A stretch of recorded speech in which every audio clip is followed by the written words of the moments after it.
so prompt. Those of you who do not know, I am Tanya Washington, Assistant Athletic Director, and thank you for coming this evening. Most of you have been a part of our athletic department's efforts to provide sexual assault prevention and bystander intervention training to your teams, to Summer Start freshmen, and to all student athletes at new student athlete orientation. Tonight we will continue that conversation on building healthy relationships, consent, and mental wellness. We are excited to host our guest speaker, Tony Porter, the CEO of a Call to Men and an advocate of social justice issues. Mr. Porter is internationally recognized for his efforts to prevent violence against women while promoting a healthy, respectful manhood. Our speaker has served as a violence prevention specialist with 5 of our professional sports organizations, including the NHL, NFL, and NBA. In addition to his work with those organizations, he has been an international lecturer for the U.S. State Department and a guest presenter to the United Nations Commission on the Status of Women. And on a side note, he also serves as a script consultant to my favorite show, Law and Order Special Victims Unit. Please help me.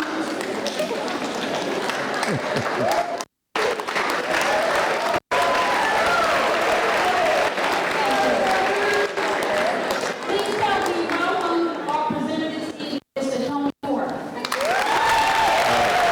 Thank you. Thank you. All right, good evening. All right, we're going to jump right in because we got an hour. It's a tight hour. I don't want to take up any more of your time than needed.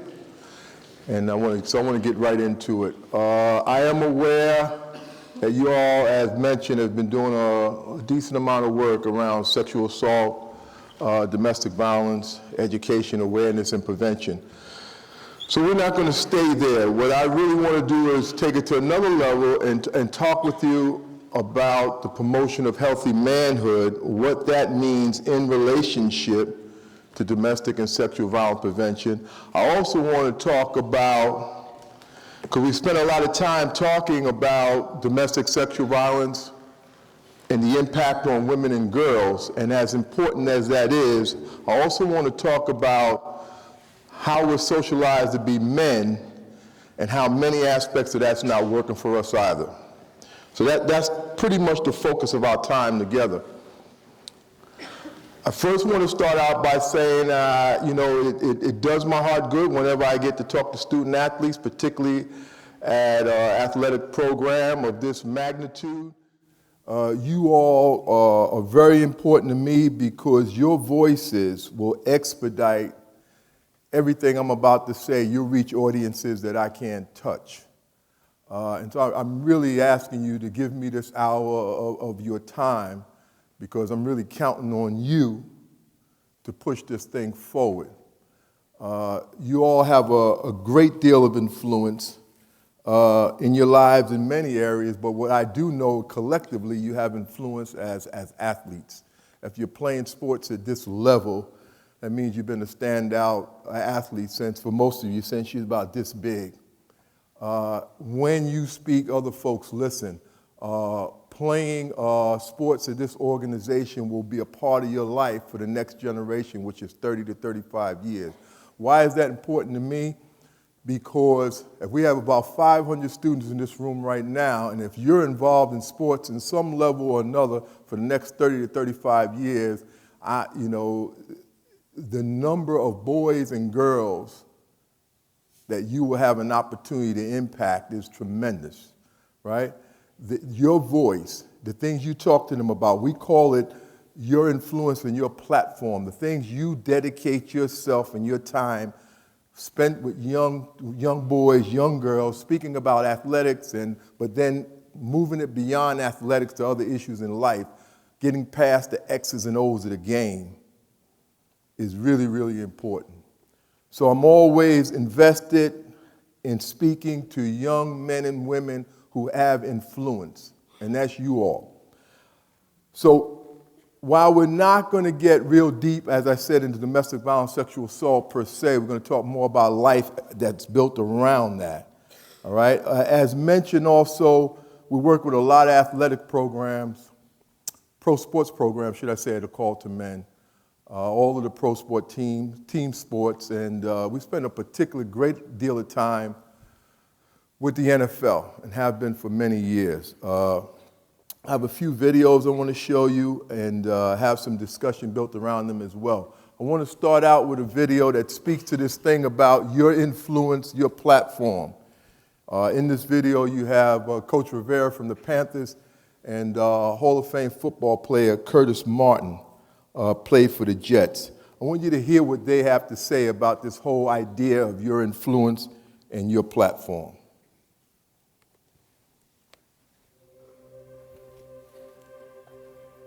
For me, football was never about the money, the fame, or whatever that comes along with that.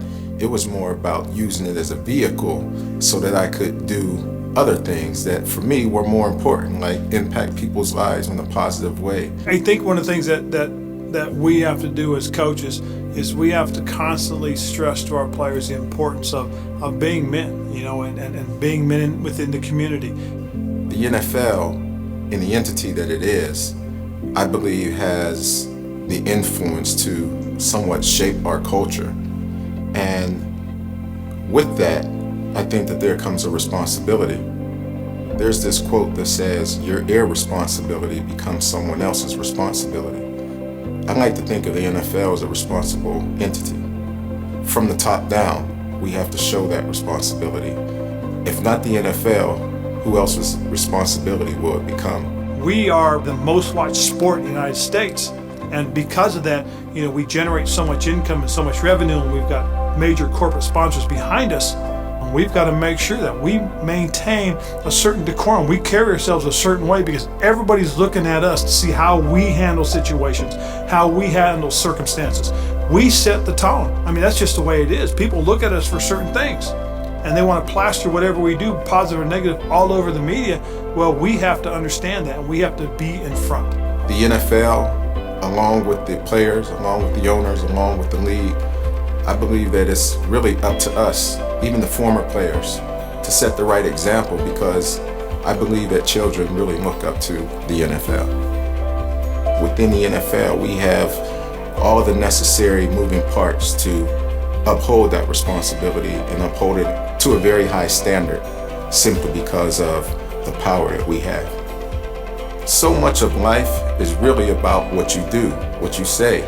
You know, if we want to change the next generation, what better entity in the entire world, what better platform in the entire world is better to initiate that change than the NFL? You could take those same statements and translate it right here to NC State. All right, you're looked up to on this campus. What you do matters on this campus. And what you do right or wrong, you already know how that plays out on this campus. And not only this campus, around the state of North Carolina. I'm originally from New York City. I moved to Charlotte about 12 years ago.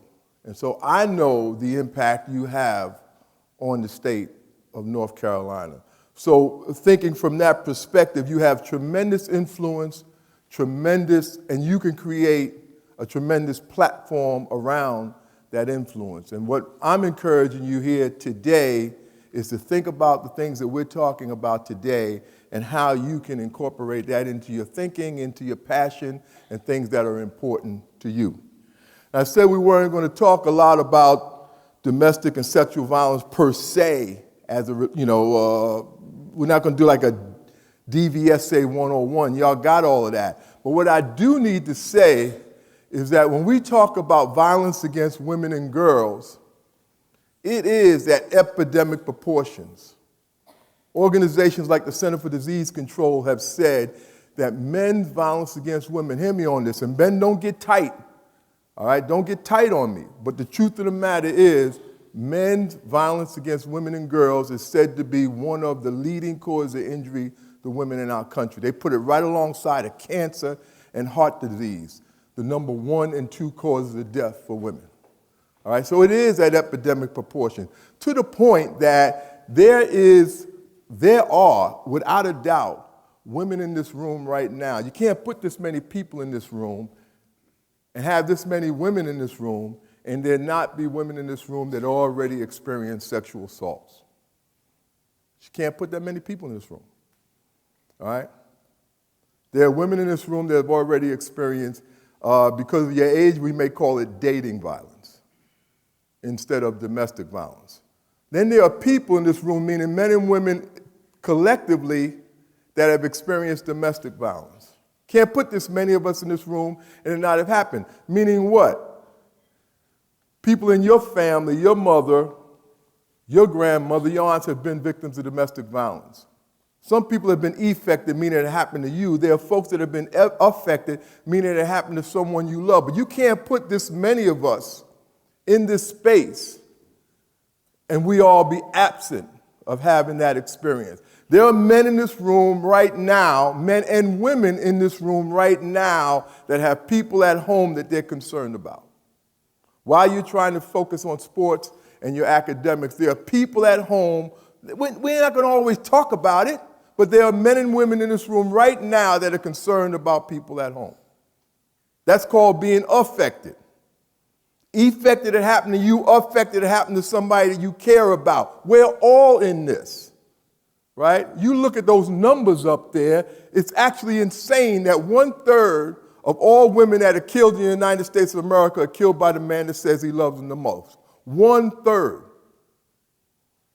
The numbers, when you think about it, when we say that epidemic proportions, we mean just that. But there's another truth. If my outstretched arm represented all the men in this country, says about this many men or so that perpetrate violence against women and girls, somewhere around 20% or so. And then there's all the rest of us that don't. I'm going to be comfortable in my assumption that the men in this room represent this group. So the question that's on the table, and that's why it's important to talking about the socialization of men, because the question that's on the table for us all is, how is it that this many men create an epidemic of violence against women and girls? How is it that this many men do what they do to women and girls in the presence of all of us men who don't? How does that happen? What is it intrinsic to manhood? What is it in relationship to what it means to be a man that allows for that to happen? We're not okay with the violence, but how is it? Why is it that we're so silent to the violence? And it's a small, now, and let's not get it all twisted up, it's not necessarily a small amount of men. It's a small amount of men in comparison to the rest of us. So there's a lot of men, and as been stated, is a tremendous amount of violence, but it's a small amount of men in comparison to the rest of us, which means we far, far, far outnumber them. So it's a fair question. How is it that this many men create an epidemic of violence, create violence where it's one of the leading causes of injury to women in this nation? How is it that that happens in the presence of all of us men? Now, in the presence doesn't mean that we were there when it happened, but in the presence means one of two things. We're aware that it's happening and we're silent, or we're not aware that it's happening and we're ignorant to it, and neither of those are good responses. So what we want to do, which has already been happening here at NC State, is really being intentional, which is my new favorite word, by the way, intentional. I don't believe we have any time to waste.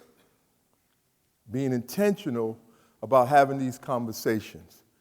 That you're student athletes, you're playing ball, you're doing whatever you're doing, and all that's beautiful. But that you still leave here with some serious information and education around these issues. Leading cause of injury to women and girls, majority of the men don't perpetrate the abuse, but the problem again is the majority of us are silent. So we want to look in, let's take a quick nosedive in to how we define what it means to be a man that can help support such an epidemic of violence. What is it that creates this silence amongst men? Right? How do we as men collectively, I'm old enough to be all your dad, I have two children who are also college students. What is it that I've taught you if I'm here to represent the men, the generation that come before you, what is it that I've taught you? What is it that's intrinsic to how we define what it means to be a man that we can then see how it actually supports this epidemic of violence against women and girls? So I just want you to think about it. If you thought about a box, at a Call to Men, we got this thing called a man box. I want you to just think about a box and what are some of the ingredients in that box that we use to define what it means to be a man, right? So for example, based on how we're socialized about manhood, we're taught that men must be what? Strong. Men must be strong. And the opposite of strong is what? Weak. And collectively speaking, not you, not me, but collectively speaking, who we've been taught this week?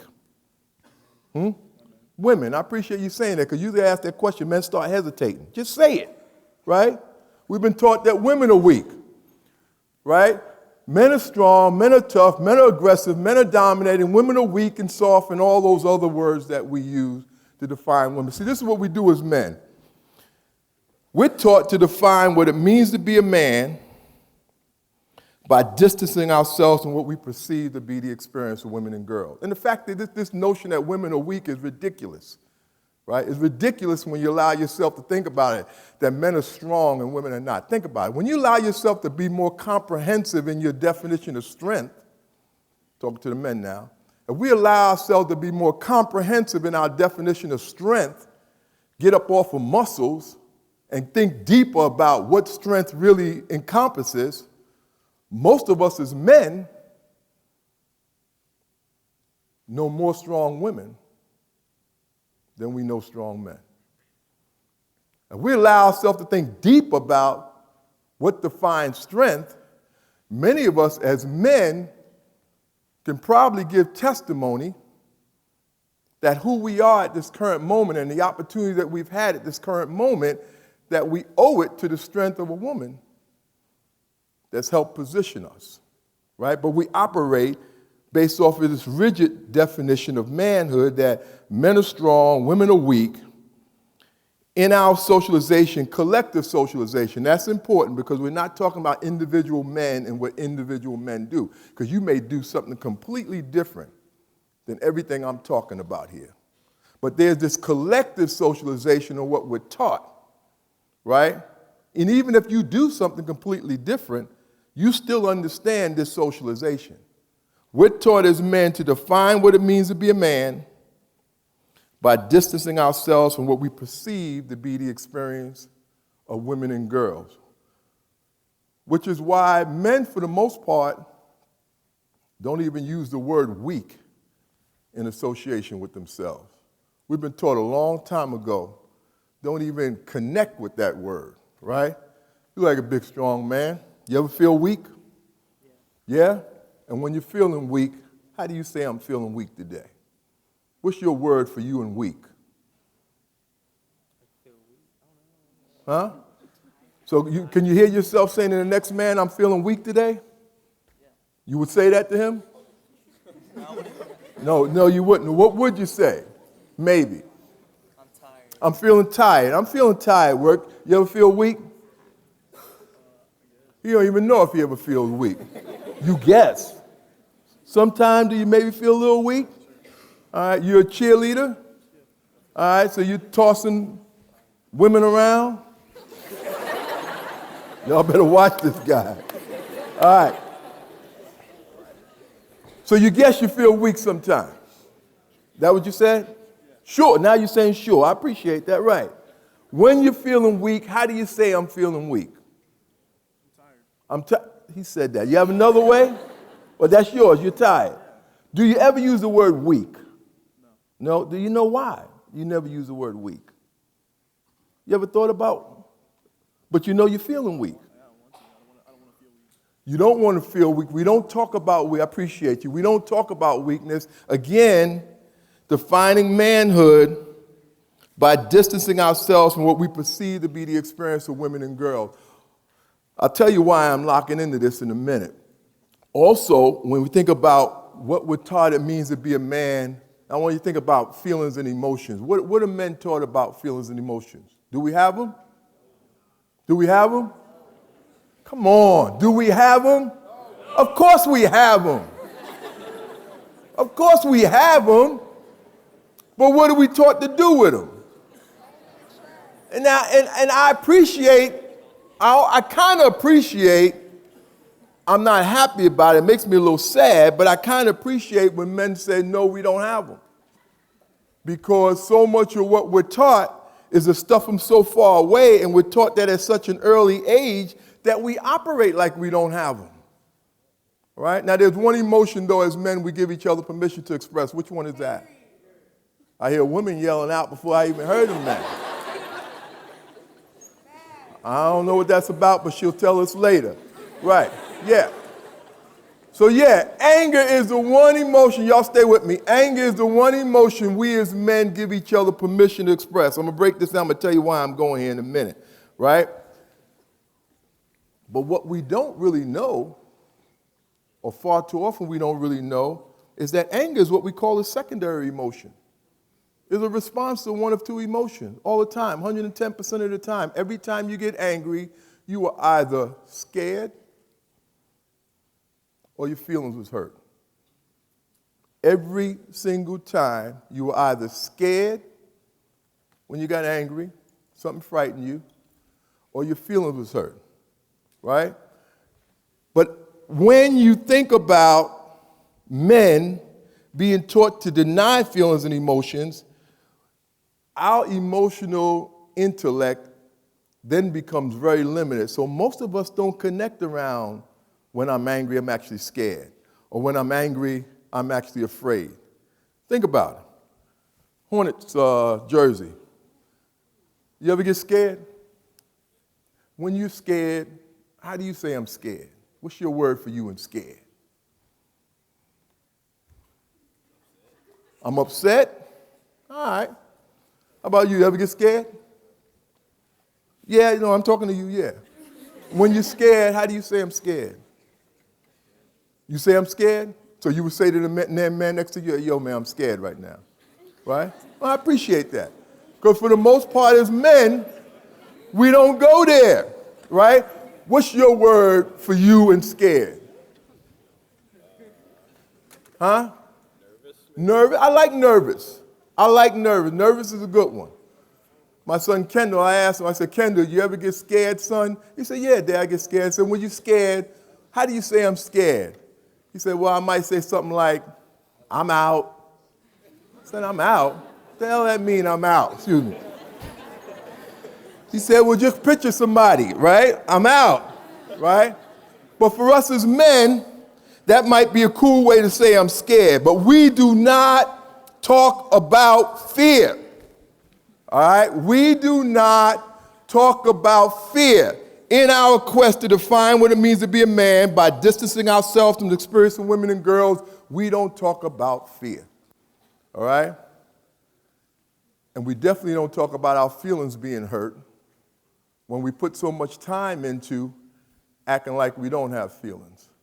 Now, we'll say you piss me off. Like, raise your hand if your coach ever pissed you off. Right? Probably everybody's hand almost off. Right? Right? Now, matter of fact, raise your hand if he pisses you off or she pisses you off on a regular basis. Right? Yeah. I get it. All right, but check this out. Check this out. Check this out. Check this out. Stay with me. Stay with me. But check this out. What I'm actually saying, though, is that, or what you're actually saying is that my coach hurt my feelings. I know it sounds kind of twisted, but that's what you're actually saying. What he did, I'm talking to the men now with a man coach. What he did that you said pissed you off, actually what he did was hurt your feelings. All right? But I didn't teach you that. Again, remember, I'm standing here in the front of the room representing the generation of men that's come before you. I didn't teach you that, all right? I didn't teach you that. So as men, stay with me, in many respects, we are disconnected from our feelings, from our emotions, all in a quest to define what it means to be a man by distancing ourselves from the experience of women and girls. Because women and girls in our society, based on socialization, they have much more permission to express how they feel than we as men do. They'll talk about their feelings, right? They'll talk about what's going on with them. As men, do we have permission to ask for help? Yeah. And if you ask for help one time too many, it's considered what? Weakness. It's crazy, but we are taught as men that asking for help is viewed as a sign of weakness. That's why women outdistance men in high school and college like there's nothing to it. Like there's nothing to it. All right? This inability to ask for help, right?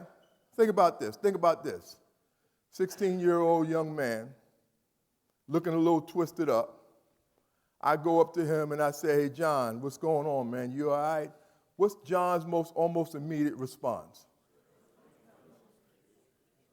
I'm straight. I heard I'm straight over here. I'm good. Almost immediately. Feel me on this.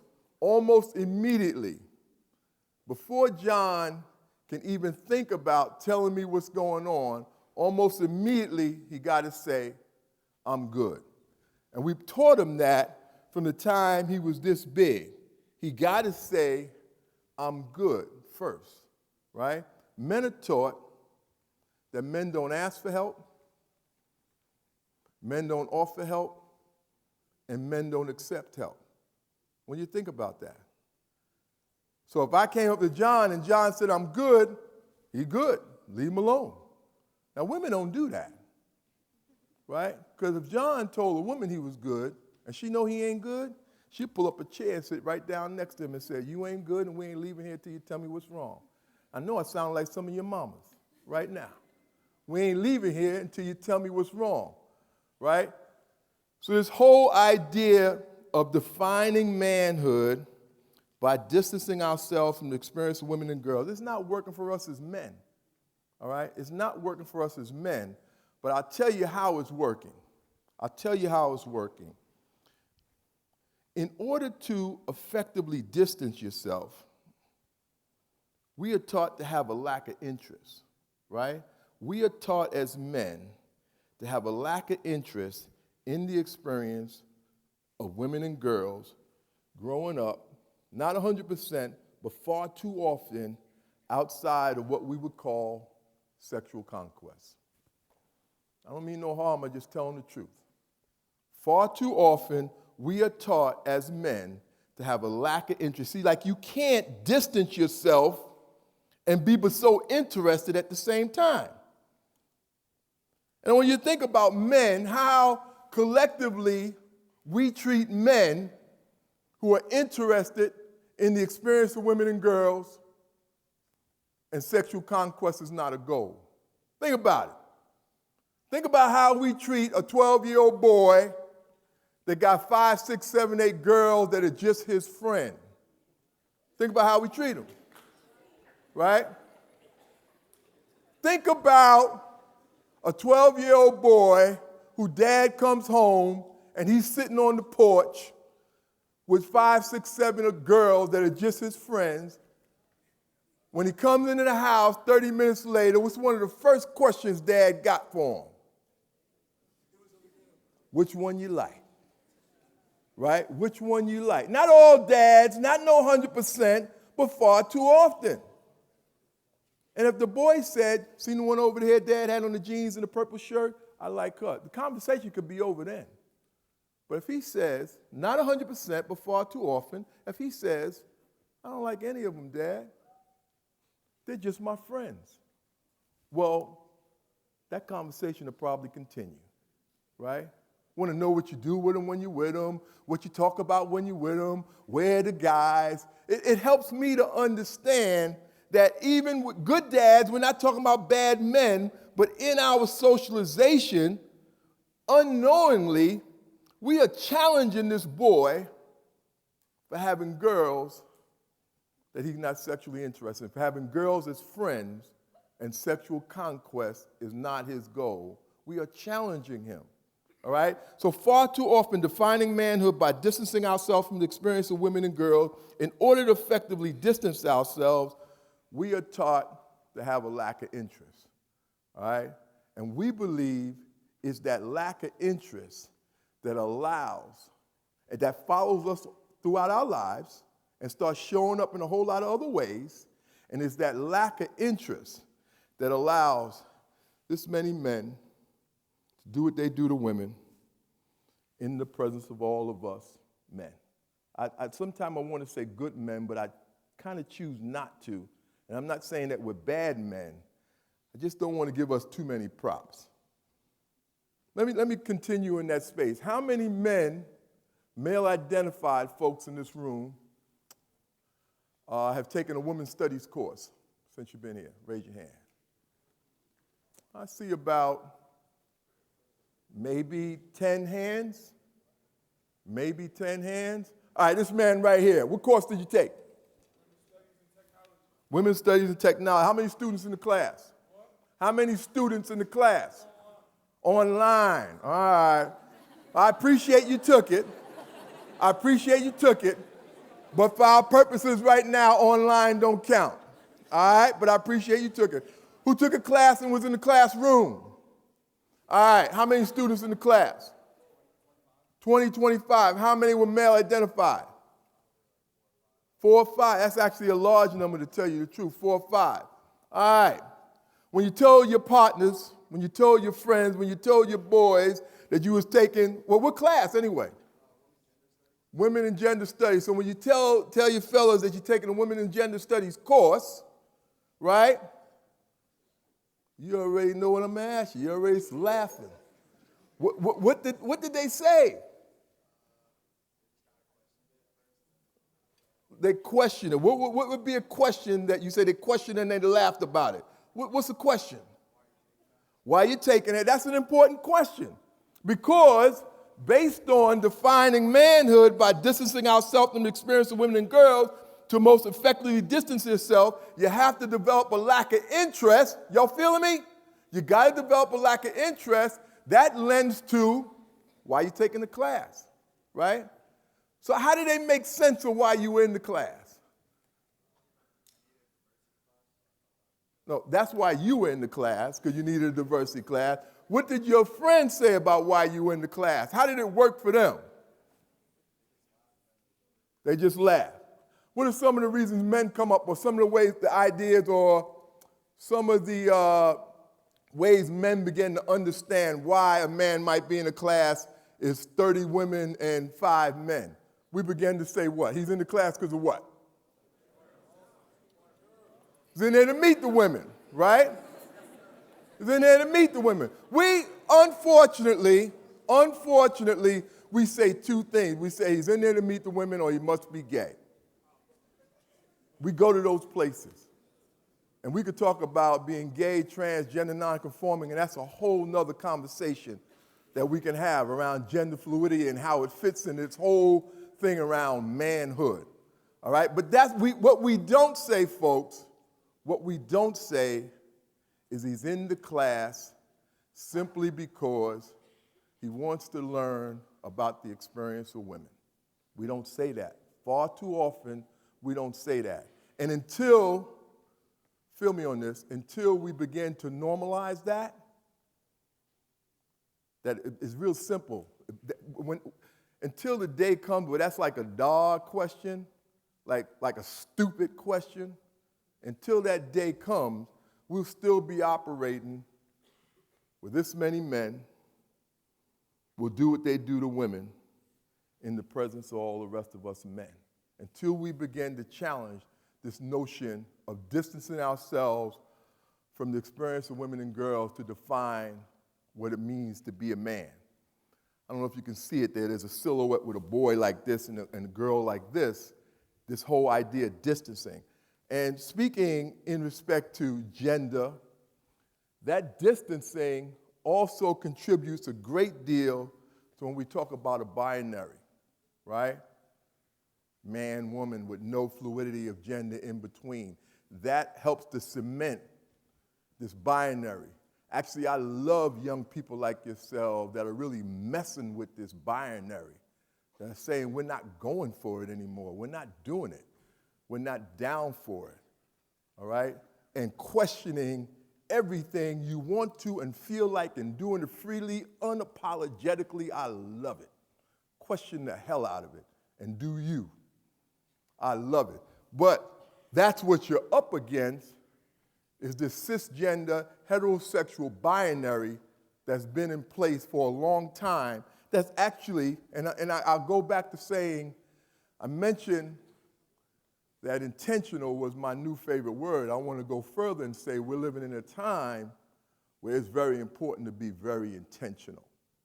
We're living in a time when it's very important to be very intentional and not to allow these times to lock this binary back in place. Please continue to challenge it and break it down.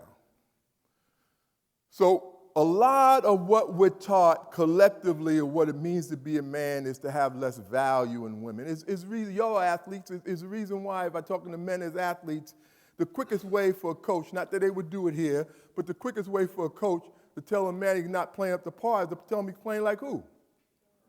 And some of us have been hearing that since we were little boys. Stop playing like a girl. Again, why does stop playing like a girl work is because you've been taught to distance yourself from the experience of women and girls.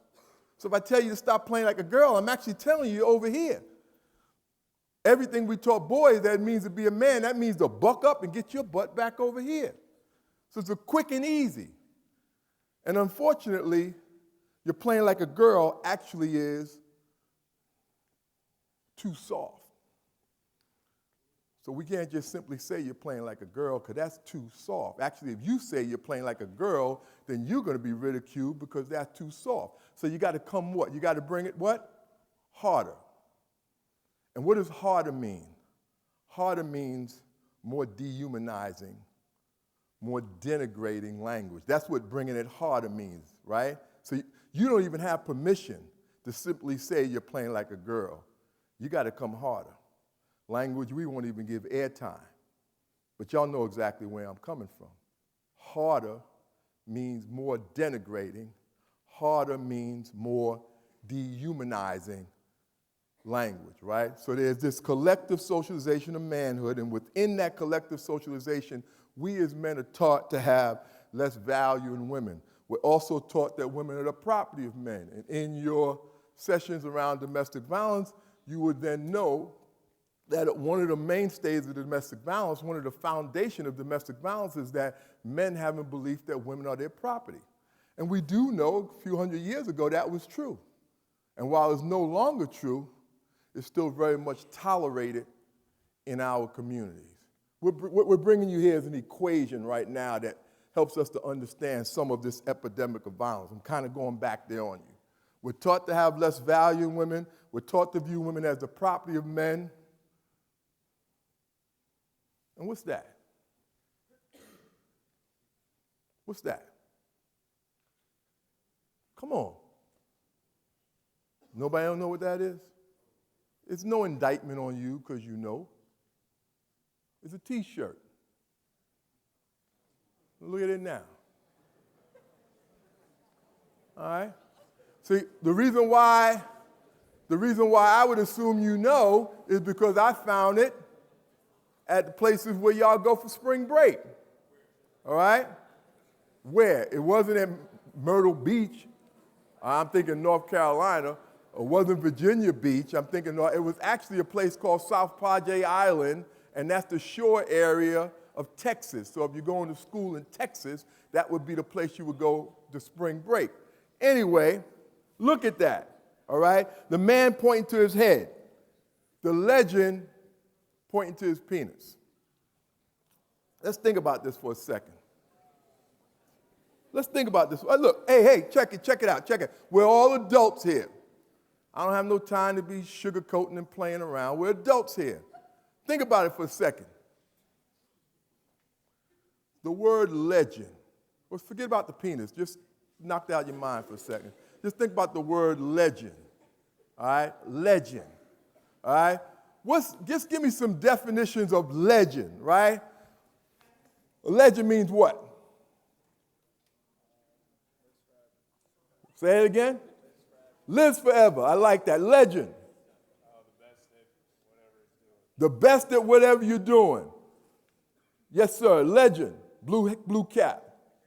The greatest. Next man. Legend. What's that? Remember. I like y'all. I like y'all. Greatest, remembered, best ever. Now think about a penis.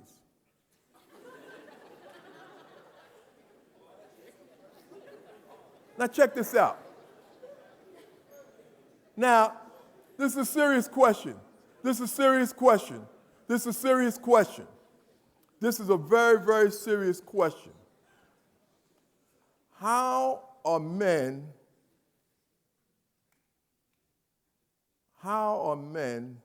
required to treat women in order for their penis to be legendary?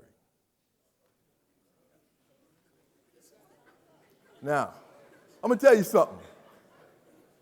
something. I'm standing here where I'm privileged to see all of your beautiful faces. And I'm going to tell you something. I see men around the room laughing, smirking, giggling, some laughing out loud. Men. The women are not laughing. By and large, as I look around the room, and I can see all your beautiful faces, the women are not laughing. Now, back to us and this issue around lack of emotional intelligence, we have a tendency to laugh at stuff that's not funny. So I'll give us room for that, right? Because that's just really anxiety. And if we don't know how to really sometimes process our feelings, anxiety comes out in laughter. So I'll give us some space for that. Some space. But when you think about this question again, what is required? How are we taught to view and think about women? What's required for a man to think about women in order for his penis to be legendary? I think it's a fair question for us to grapple with. I asked a few women. I've been pointing to the men. I asked a few women. What's your thoughts, women? What do men have to think about women in order for their penis to be legendary? How would he then have to think about a woman? Any woman like to answer that? Yes. Excuse me? As an object. Appreciate that. Yes. Say it again. Take without asking.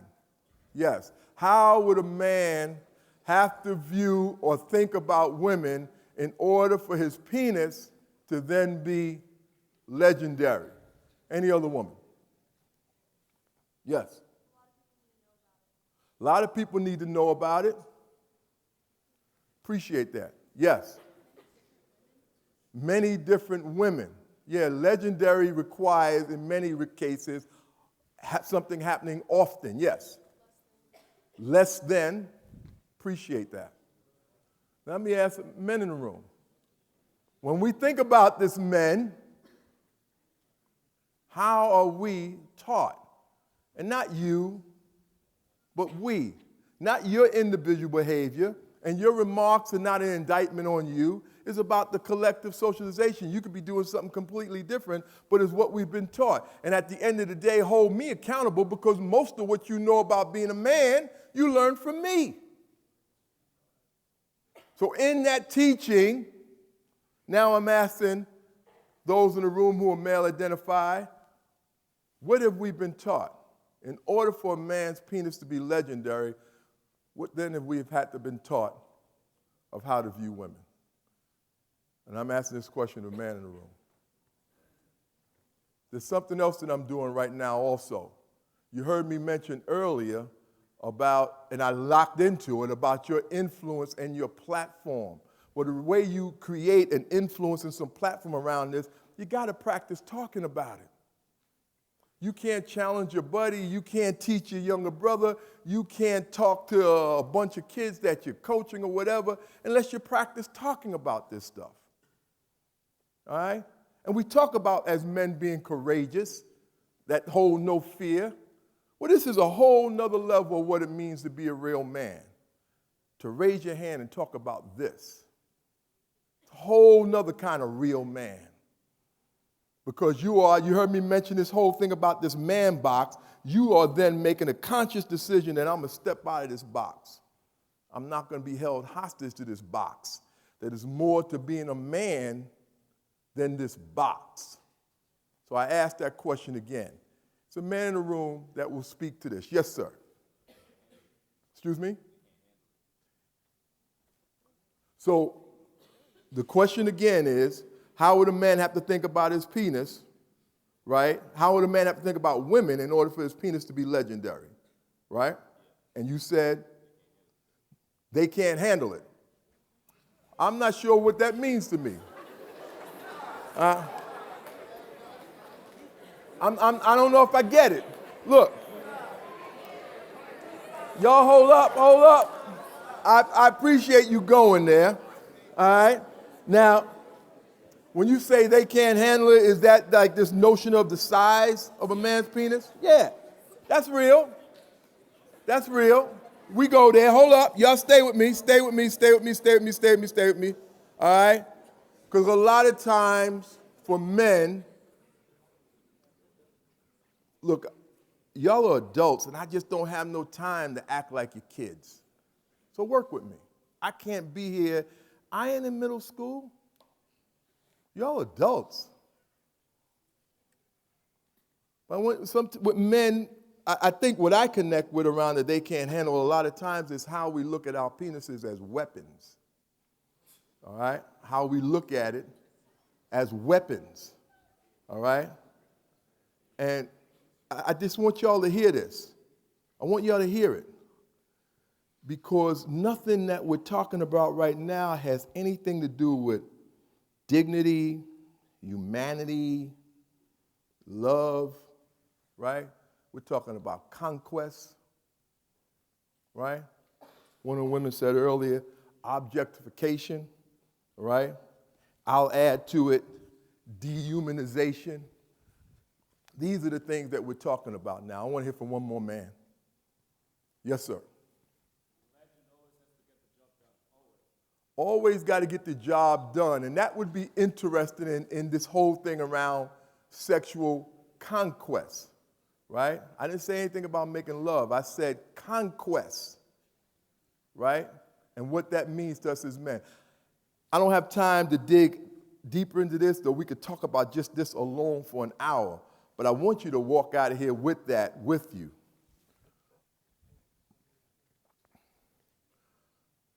You know, the thing that I'm most interested in is the word misogyny. Only reason why hip-hop is up there because it's the most popular music in the entire world today. And I had an intern tell me, don't demonize hip-hop, because I could tell you 10 country and western songs right now today that talk about killing women. So we're talking about an industry in of itself. But the word misogyny is the one that stays with me. Misogyny, meaning the hatred of women. I want us as men to really think about how misogyny gets into us even when we're not thinking about it at all. You know, we just might be enjoying the music. Misogyny. For example, what's the age, the average age, the first age that a young person views pornography is what age? Anybody know? 7 or 8. All right? That's not far-fetched.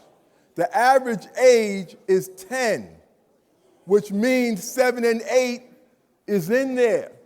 The average age that a young person views pornography is 10. I'm talking primarily boys, but I'm not leaving girls out by any stretch of the means. But I want you to think about boys. The average age is 10. We're in the day of smartphones, right? When I was a kid, it was my father's magazine behind the toilet or something with pee stains on it, right? We're in a whole nother time now. We're in a whole nother time. It's not even about parental control. Y'all know that don't mean nothing, right? 10. But this is what's most important. They think that they're learning how to have sex, but the stimulation of pornography requires you to go deeper and deeper and deeper, more intense, more intense, more intense. Deeper, deeper, deeper, more intense, more intense, more intense means violence, violence, violence, violence, violence. You started out thinking you was watching something that was teaching you having sex. You will then later find out yourself that what you are watching is violence against women. We are told the average age is 10, and if you ain't checking him by 12, he is watching pornography on a regular basis. If he is watching pornography on a regular basis, he's no longer watching sex. He's watching violence. And if he's watching violence, thinking he's watching sex, he's becoming misogynistic, and he don't even know it. And again, misogyny is the hatred of women. I want you to think about that. I want you to think about yourselves.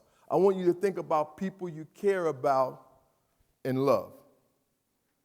So we're taught to have less value in women. We're taught to treat women as the property of men. We're taught to view women as objects. We see this as an equation that actually equals violence against women and girls. So while we as men don't perpetrate violence against women and girls, we have to ask ourselves, well, I do less value. Yeah, I could do a little property, and I sure can do some objectification, right? We have to ask ourselves about where are we within this collective socialization of manhood. So you can put all men at the bottom of that pyramid, and like I said, most of us don't perpetrate violence, but it's that socialization that we have that's required for the violence to exist, all right? I'm running close on time, so I'm going to push through a couple of things here, because I'm going to bring you to a point of some stuff I want to talk about. So this is a lot of what's in that man box, some of the stuff we talked about, how we're socialized as men to define what it means to be a man. And then these are some of the things that I began to be concerned about, because in order to do all of this as it's defined for us, as men, we can't be too soft, we can't be vulnerable, we always got to be in control, back to not being able to ask for help, can't be too nice, can't be too caring, can't be too committed, can't be too loving. That winds up happening to far too many of us. So the same notions of manhood that are creating an epidemic of violence against women and girls, it ain't working for us either. Suicide rates amongst men is going out of this, just skyrocketing. It's not working for us either. When we can't talk about how we feel half of the time, because the truth of the matter is we don't know how we feel. We don't even know how we feel. We don't even know how to explain, in many cases and instances, what's going on with us. And based on everything we've been taught, we dare not mention it. Just struggle along. Hopefully it'll go away, right? What we are talking about, in many respects, is humanity. I believe that the way women are socialized to be a woman, and with all the oppression and stuff that they experience, we talk about the violence and whatnot, there's still a freedom there. There's still a freedom there. I believe women are closer to what we would call humanity. And I believe men, in our quest to define what it means to be a man by distancing ourselves from the experience of women and girls, we are distancing ourselves from our own humanity. I truly, truly believe that. That's why I love gender nonconforming folks, because they ain't playing that. They're doing themselves. They're not doing this binary that's rooted in place. Right? There's a freedom of stepping outside this man box. Now, there's that persecution that comes when we choose to do that, but that's where I think the real men hang out, that says, I don't need to do that to define myself. I could do me. to define myself. I don't have to do these rigid notions of what it means to be a man to define myself. I'm going to be quick now because of time. We call this, as it says, the cycle of consequences, and you can see it's all surrounded by don't ask for help. All right, we've been talking about this man box, and when we're stuck in this man box and operating that way, there's not a lot of space to be vulnerable. Being vulnerable is taking risks, by the way, so being vulnerable in many respects is a good thing. But as men, there's not a lot of room to be vulnerable. So if you're not going to be vulnerable and take a lot of risks, in many cases, sometimes it's hard to achieve. That might be some of the challenges that you may have in college, is the fact of not being able to be vulnerable doesn't allow you to ask for help. Not asking for help limits our ability to achieve. Far too often with men, they're dealing with issues of low self-esteem and low self-worth. Then comes stagnation. Stagnation is being stuck. And we know men who are stuck. We know men in our communities who are stuck. We know men in our families who are just straight up stuck, right? There's trauma. We're all going to experience trauma, but then there's the trauma that didn't have to happen. Over-involvement sometime, and we could have a whole conversation around this criminal system. That's for another day.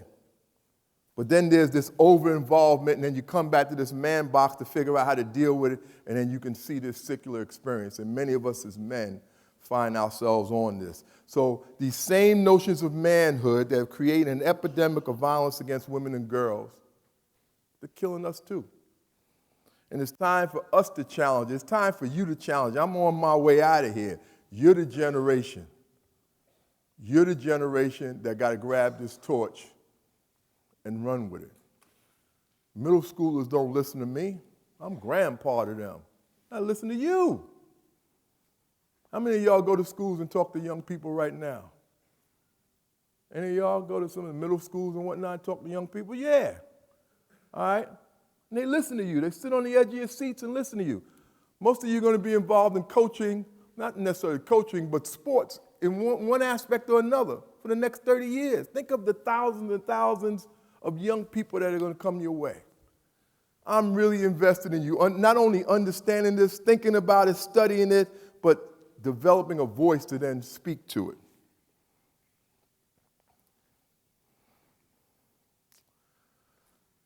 I'm going to be fast now, quick. I want to show you a video at the end, but I just want to mention this. So at A Call to Men, we have a Live Respect curriculum, right?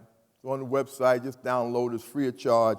Why it's important to mention to you here is because we surveyed about 300 boys who took a part in it, middle school and high school boys, and 41% of them believe that once a girl starts engaging in sexual intercourse, she didn't have a right to change her mind. I want you to think about that. It was consensual, but then she said, you know what? I changed my mind, stop and get up. 41% of them believe, oh no. No, girlfriend, you went beyond the point of no return. You belong to me. 41% believe that. And we think about that, and we think about young people and say, oh, that's crazy. But no, it ain't crazy. You know why? Think about our criminal justice system. Think about our judicial system. Think about a jury of your peers. Think about a woman who engages in consensual sexual intercourse, tells a young man, stop, I changed my mind, get up. He says, no, you ain't changed your mind. Boom, I'm finishing. Let's see what happens when she reports that. Let's see what happens when she goes to a prosecutor. The prosecutor is going to decide whether the state's going to take your case. Y'all know that. Prosecutors don't take cases they don't think they can win. So first, just to get a prosecutor to take that case would be elite. Then in front of a jury of her peers, how many folks are going to find him guilty of rape when she consented to have sex? Be a hard case to win. So those boys, let's not look at those 41% of boys and say, ooh, where'd they get that from? They got it from us. They got it from us. 81% didn't know what consent meant, and I feel good about that because we flipped that number around by the time they got done with the work with us. But it helps us to understand why 1 out of 5 women will be sexually assaulted during her 4 years of college. And that's not about NC State, that's about the average college across this nation. 1 out of 5 women will be sexually. So it used to be 1 out of 4, so I felt better about it being 1 out of 5, but it used to be 1 out of 4 between the age of 18 and 25. But now it's 1 out of 5, but check it out, it's between the age of 16 and 24. So yeah, it's a little less, but the age also dropped too. So, in closing, I'm back to this thing about your influence, your platform, and how the future for us as a society is in your hands, and how you as athletes have tremendous influence. You have influence in so many other areas in your life, but this is one that you all have collectively. I want to show you a brief video. It's Ray Rice. Especially if you're a football player in here. Y'all heard all about Ray, all of you heard about Ray Rice, but with football, because he was a football player, there's that connection. But what I really appreciate about him, and the reason why I'm showing this, is because this is somebody that did something terrible, right? Did something terrible, and decided that because I have influence, and because I have a platform, even though I did something terrible, boys still listen to me. They still listen to me. So I can take something terrible and turn it into something positive, because I still have tremendous influence and I still have a platform. So I want you to listen to what he has to say, some about what we're talking about, and then I'm gonna let y'all out of here. It should never get to the physical part of it. It should never even be there. I was definitely ignoring all the signs. You know, I ignored all the signs to go get help because I still had one thing. I had the game. I had football. It's not bad for a man to ask for help. It actually makes you more of a man. You know, you're not less than a man to ask for help. And I really just did a lot of soul searching. And I really went deep into counseling, therapy, and taking full responsibility. That means my wife is never wrong. I mean, she's not wrong in the situation. I don't ever sidetrack from that. She did nothing wrong, never. They can't even flinch to even try to even say anything about the situation. My wife did nothing wrong, you know, so that's taking full responsibility.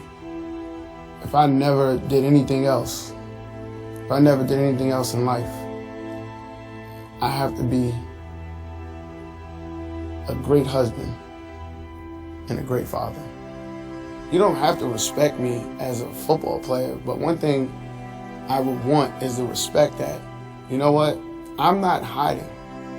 I'm not hiding from this issue, and I'm not hiding from it, and I'm not hiding from people. I will go out there and make sure that I will make a difference in this area. This speech I'm gonna give you is more about painting a picture of how my life transpired and some of the things I wish I could have done to catch myself along the way. And the thing I'm trying to help is, the young men understand that they are our next generation. This is a cycle that, can't be repeated. I thought it was less than a man to even cry. I didn't want to show emotion. I thought it would make me soft. I thought that's what being in the man box was. You gotta man up. You gotta be strong. You can't show emotion. Nah, go cry. Show emotion. Love on your brother. Love on each other. Love on your loved ones. So the work that I'm doing now, it really is a me to you connection, because they're not motivational speeches, they're real life speeches. I give my story. I tell them about the dream. I tell them about the nightmare. I also talk to them about decision making. I don't never have to play it down again to see you guys happy, to see you guys make the right decisions. I'll come here, pour my heart out to you guys, to not go out there and screw it all up. I really want to make a difference. That's the one thing. My heart is true, my heart is pure, and this is an issue that, I'm not proud of, of the way it happened, but I do know that there can be some good that come out of this. I got a 5-year-old daughter who now gonna have to Google her father And eventually she's gonna have to see this video of her father doing something very bad. I gotta be able to explain that to her. If you're gonna label me the poster boy of domestic violence, well, bring it on. Because the poster boy is gonna go out there and make a difference. I will make you a new poster, and this poster will be saving a lot of lives. So I believe in you. Got to. I need you to believe in you and your responsibility when we talk about the next generation of not just manhood, the next generation of humanity, and the role that you can play, how instrumental you are in making this thing happen. So I'm gonna let you out of here. But just repeat after me or do this here with me, all right? We can do better. I wanna hear that a little louder. We can do better. All right. We are better. A little louder. We are better. And what time is it? What time is it? Thank you all very much.